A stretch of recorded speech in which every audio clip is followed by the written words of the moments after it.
إذا أعزائي المشاهدين، السلام عليكم. معكم بسكر بكري من قناة اقتصاد الجزائر، أكلمكم من ولاية ورقلة. اليوم جيناكم بفكرة مشروع جديدة مبتكرة لم يتم طرحها من قبل. طبعا هذه الفكرة لها عدة جوانب إيجابية، من بينها وقف زحف الرمال من الجنوب إلى الشمال، وكذلك وقف زحف الرمال على السكك الحديدية، وكذلك وقف زحف الرمال على الطرقات، خاصة الجوانب الإيجابية من ناحية البيئة.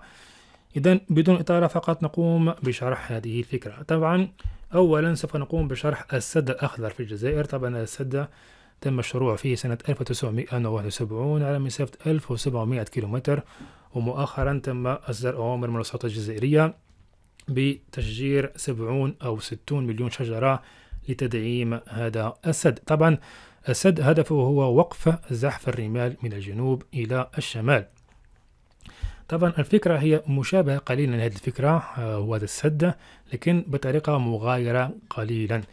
إذا كما نعلم أن السلطات الجزائرية بدأت في إنشاء خط سكة قطار يربط ولايات الجنوب الأوسط من واتسوف إلى تقورت وحاسي مسعود، ثم ورقلة، غرداية، عين صفرا، وأخيرا بشار. عفوا. بالنسبة لخط تقورت حاسي مسعود هو على مشارف الانتهاء، وأظنه في بداية الثلاث الأول من السنة المقبلة سيتم تدشين هذا الخط. طبعا هذه فرصة جيدة لاختبار هذا المشروع كبداية أولى. إذن كيف يتم ذلك؟ الفكرة هي تعتمد على استخدام هذه القطار أو خط القطار كله لسقي هذه المساحة كلها، استخدام القطار لسقي هذه المساحة كلها. إذن كيف ذلك؟ طبعا مثلا نعطي مثال أن سيارة الإطفاء تحمل حوالي 3785 لتر، يعني حوالي 100 جالون، ومقطورة القطار الكبيرة تحمل حوالي ضعف هذه المساحة، مساحة سيارة الإطفاء، يعني حوالي 7570 لتر. وكما نعلم أن القطار يحمل حوالي 30 مقطورة. نعم، القطار يحمل حوالي 30 مقطورة. إذا قمنا بحساب فقط بسيط، يعني قطار واحد لو تم ملئه بالمياه، ملء كل المقطورات بالمياه، يعني حوالي 227 ألف لتر، 227 ألف لتر. إذا كيف يتم العملية؟ يتم العملية بربط جميع هذه القطارات المملوءة بالمياه بمقطورة واحدة تقوم بقذف المياه من الجانبين. ربط جميع هذه المقطورات بمقطورة واحدة تقوم بقذف هذه المياه من الجانبين. تقنيا هذه ممكن، يعني الأمر ليس معقد، فقط ربط هذه المقطورات بمقطورة واحدة ويتم ضخ المياه لمسافة حوالي 200 متر من الجانبين. إذن كيف ذلك؟ طبعا هذا هو المخطط الذي قمت به. طبعا الأمر كله يعتمد على مسدس الماء الذي يجب أن يكون عالي الضغط، يعني مسدس الماء هنا مهم جدا جدا لهذا إنجاح هذا المشروع. إذن هذا هو المخطط، فقط نقوم بتركيب قاذف مياه أو مسدس مياه من الجانبين، واحد على اليمين وواحد على اليسار، ومضخة مياه على الضغط لتمتص المياه من جميع المقطورات، وأنبوب تربط جميع هذه المقطورات. كما قلت الأمر يعتمد على مسدس الماء الذي يجب أن يكون عالي الضغط. قمت ببحث في الإنترنت عفوا، ووجدت شركة تقوم بصناعة هذه المسدسات على الضغط. فقط هذا كمثال، أريد أكرر فقط هذا كمثال للمشروع. طبعا هذه الشركة FFS تقوم بصناعة هذا المسدس. قمت بالتواصل معهم شخصيا. هناك نوعين من هذه المسدسات. المسدس الأول يقذف لمسافة 180 متر، 180 متر. والمسدس الثاني هو أقوى منه، يقوم بقذف بحوالي مسافة 200 متر، يعني حوالي مسافة 200 متر. طبعا أظنه هذا المسدس من أقوى المسدسات لقذف المياه في العالم. طبعا ثمنه هو غالي قليلا. الأول مسافة 108 متر ثمنه 140 ألف يورو، الثاني 200 متر ثمنه 220 ألف يورو.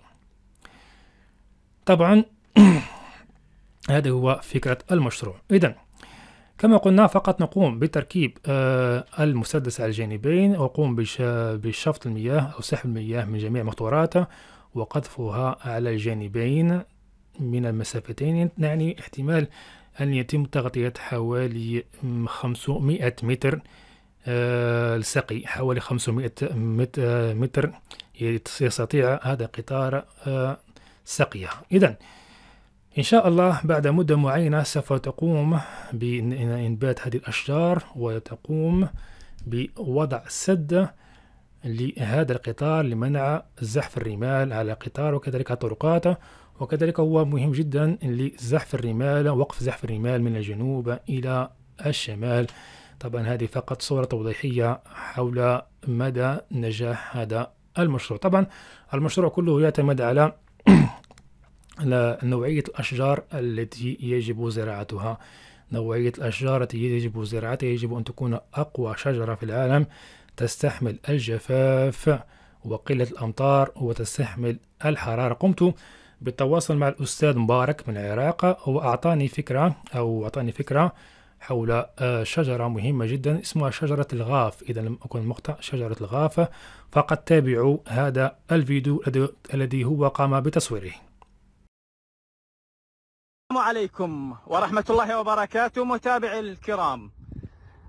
أنقلكم إلى الصحراء. ها هي الصحراء والكثبان الرملية، ها هي كثبان رملية تلول، وها هي شجرة الغاف. هاي واحة من الغاف، واحة من الأشجار الغاف. طبعا هذه هي تلول وكثبان رملية. تركت السيارة هناك لأن غرزت، والله يعيني على ما أطلعها بعد. راح أكمل معكم عن شجرة الغاف. شجرة الغاف شجرة الصحراء الأولى إلى حملات تشجير في العراق والوطن العربي وإلى الناشطين في مجال الزراعة والتشجير. ها هي الأشجار التي تتحمل الجفاف، تتحمل الجفاف بمعنى الكلمة، لا تريد الماء.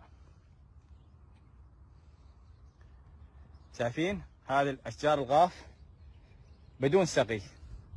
هنا في هذه الأرض 7 سنين انعجاف لم تمطر السماء، لكن بقت شجرة الغاف صامدة وشامخة، وأحلى ما يكون التخضير مالها والإخضرار في فصل الصيف.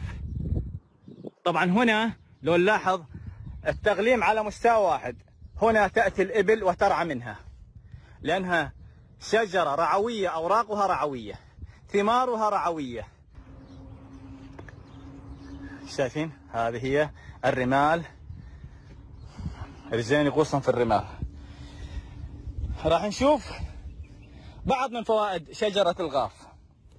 طبعا هذه هي الثمار، وهذه الثمار تضاف إلى الطحين في أمريكا اللاتينية. أمريكا اللاتينية يطحنون هذا القرون ويضيفونها إلى الطحين ويأكلون خبز مكسب مثل ما نقول في العراق. هاي الثمار طبعا تجمع وتباع أعلاف، فيها نسبة بروتين عالية جدا. هذه البذور، ها هي البذور.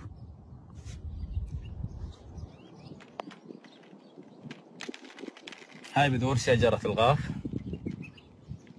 ونحن في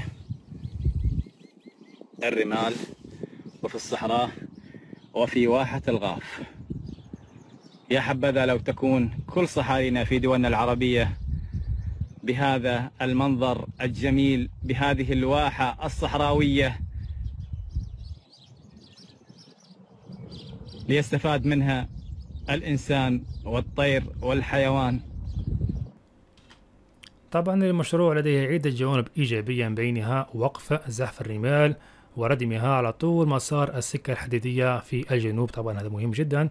وكذلك إنشاء درع أخضر، إنشاء درع أخضر يسد ظاهرة زحف الرمال من الجنوب إلى الشمال. النقطة الثالثة إنشاء غطاء أخضر يساعد على تخفيف من ظاهرة تغير المناخ، هذا مهم للبيئة. وكذلك التصدي للرياح الحارة القادمة من الجنوب إلى الشمال والمسببة للحرائق وتلف المحاصيل. وكذلك تقليل ظاهرة الاحتباس الحراري. وأخيرا يمكن استخدام القطار في مكافحة الحرائق إذا كان القطار في مسار الحرائق. إذا كان معكم بسكر عبد الكريم، ودمتم في رعاية الله وحفظه.